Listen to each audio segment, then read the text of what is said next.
You are in the operating room. They took you from the room that you were being prepped in, rolled you into the operating room, which is just a room with white walls, a bunch of medical stuff, and all you see is the ceiling, pretty much. Everybody will have masks on, gloves on, that kind of thing. Usually they try to be upbeat, try to joke around with you, make light of the situation as best they can, which is good because you want to be in a good mood when you go under. It really helps.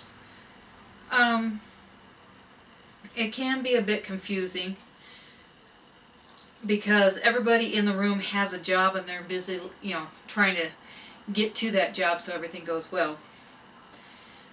They'll position you for your surgery. What that means is, depending on where the operation is going to take place on your person, depends on how they're going to position you. Like one time it was on my arm, so they put a board underneath my arm and placed it that way. Another time they had a table with a big hole in it, so as they worked on me, we ain't going to go into that one. There's one, my daughter had surgery from the back, so they put her on her stomach so they can do surgery on her back. So it all depends on what's going on with you, depends on how they're going to position you.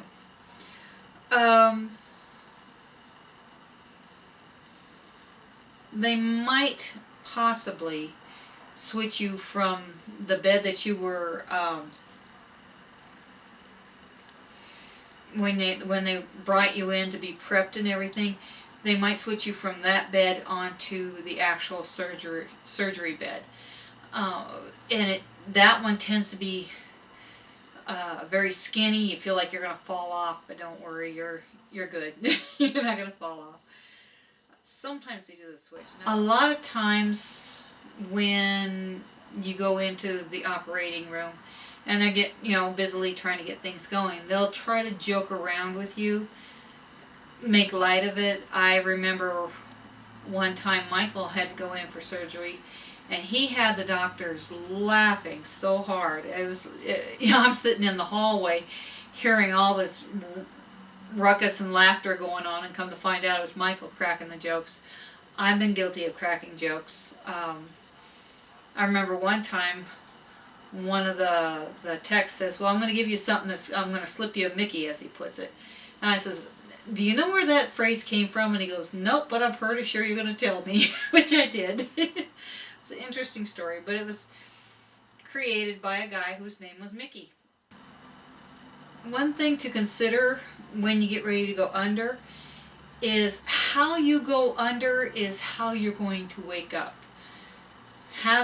Which is a big reason why they try to laugh and giggle when you go under, because they don't want you terrified when you wake up. You wake up screaming, and I do remember that. I remember when I was little and I went under, I was so scared, and when I woke up screaming, and it wasn't a good feeling. So as I got older, I learned when I go under to think of something pleasant. Like I might have a Bible verse in my head, and I'll be quoting a Bible verse in my head, and I go under, and what's funny is I'll wake up and I'll finish the verse.